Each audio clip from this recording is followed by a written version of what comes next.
یہ حضرت ابو بکر صدیق اور قرضدار کا ایسا واقعہ ہے جو دیکھنے کے بعد آپ کا دل بہت ایموشنل ہو جائے گا۔ حضرت ابو بکر صدیق کا زمانہ تھا، ملک شام کا ایک شخص پر قرض بہت زیادہ بڑھ گیا تھا۔ حضرت ابو بکر صدیق کے پاس آیا اور کہا، آپ امیر ہیں اور امیر المومنین بھی ہیں، اللہ نے آپ کو مال و دولت بھی دی ہے، میرے اوپر قرضہ چڑھ گیا ہے تو مہربانی کرے۔ وہ شخص کہتا ہے، حضرت صدیق میرا ہاتھ پکڑے اور گھر کے اندر لے کے گئے۔ باہر سے دروازہ بہت خوبصورت تھا، لیکن اندر جانے کے بعد دیکھا کوئی چارپائی بھی نہیں ہے، کھجوروں کی ڈھال کی چٹائی پڑی تھی، وہ بھی پھٹی ہوئی۔ وہ شخص کہتا ہے، حضرت صدیق میری طرف دیکھے اور کہا، کیا میں تمہیں ایک عجیب بات کہوں؟ اس نے کہا، جی ہاں کہیے۔ حضرت ابو بکر صدیق فرماتے ہیں، 3 دن ہو گئے میں نے ایک دانہ بھی نہیں کھایا، بس انہی کھجوروں پہ گزارا کر رہا ہوں، آج کل میرے حالات کچھ ٹھیک نہیں ہیں۔ تو اس شخص نے فرمایا، تو جی پھر میں کیا کروں؟ تو حضرت ابو بکر فرماتے ہیں، تم عثمان غنی کے پاس چلے جاؤ۔ وہ شخص کہنے لگا، مجھے تو بہت پیسوں کی ضرورت ہے۔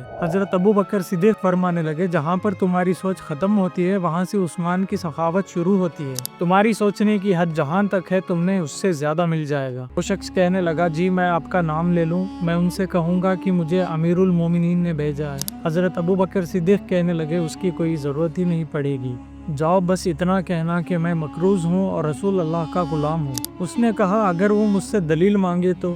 حضرت ابو بکر صدیق فرماتے ہیں، عثمان غنی کسی کی مدد کرنے کے لیے تحقیقات نہیں کرتے، وہ اللہ کے راستے میں بنا سوچے سمجھے دینے والے ہیں۔ وہ شخص کہتا ہے، میں چلا گیا اور حضرت عثمان غنی کے دروازے پر جا پہنچا، اندر سے حضرت عثمان غنی کی آواز آئی، وہ اپنی اولاد کو ڈانٹ رہے تھے، کہہ رہے تھے، تم لوگ دودھ میں شہد ملا کر کیوں پیتے ہو، خرچے کم کیا کرو، دودھ بھی میٹھا شہد بھی میٹھا، کوئی ایک میٹھی چیز کافی ہے۔ اور اس نے سوچا، حضرت ابو بکر صدیق تو بڑی باتیں کر رہے تھے، یہاں پہ دودھ اور شہد پہ لڑائی ہو رہی ہے، مجھے تو اتنے سارے درہم اور دینار چاہیے، کیا یہ مجھے دیں گے؟ تھوڑی دیر بعد حضرت عثمان غنی دروازے پر آئے اور مجھے دیکھ کر مسکرائے، تو میں نے کہا، السلام علیکم، تو وہ جان گئے کہ میں مسلمان ہوں۔ انہوں نے کہا، تو مجھے بچوں کو سمجھانے میں تھوڑی دیر لگ گئی، تم دروازے پر کھڑے رہے، مجھے معاف کرنا، بڑے لوگوں کی بڑی باتیں، کتنا بڑا عہدہ ہے اتنی بڑی باتیں۔ پھر انہوں نے مجھے گھر کے اندر بلایا، بٹھایا اور سب سے پہلے شہد والا دودھ آیا، اور اس شخص نے سوچا، یہ گھر میں ڈانٹ رہے تھے کہ دودھ اور شہد مت ملا کر پیا کرو، لیکن اب مجھے پلا رہے ہیں۔ اور اس کے بعد کھجوروں کا حلوہ آیا،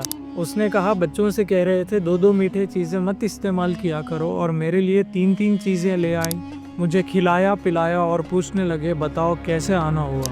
اس شخص نے کہا، میں ایک مسافر ہوں، ملک شام سے آیا ہوں، کچھ کاروباری مشکلات سے قرضے میں پھنس گیا ہوں، مجھے پیسے کی ضرورت ہے، میں نے کچھ پیسوں کا کہا تھا اور مجھے 3000 اشرفیوں کی ضرورت تھی، میں نے وہ بھی نہیں کہا۔ حضرت عثمان غنی آواز لگائی، غلام سے کہہ کر ایک اونٹ تیار کروایا اور کہا، میں نے تمہارے لیے اور تمہارے گھر والوں کے لیے کپڑے اور کھانے کا سامان رکھ دیا اور 6000 اشرفیاں بھی رکھ دی ہے، اور تم پیدل آئے ہو، اونٹ بھی لے کے جاؤ۔ وہ کہنے لگا، حضور اونٹ واپس کرنے کے لیے کون آئے گا؟ حضرت فرماتے ہیں، میں نے واپس کرنے کے لیے دیا ہی نہیں۔ اگر ویڈیو آپ کو پسند آ گیا ہو تو چینل کو ضرور سبسکرائب کر لو، آگے بھی ایسے ویڈیوز دیکھنے کے لیے۔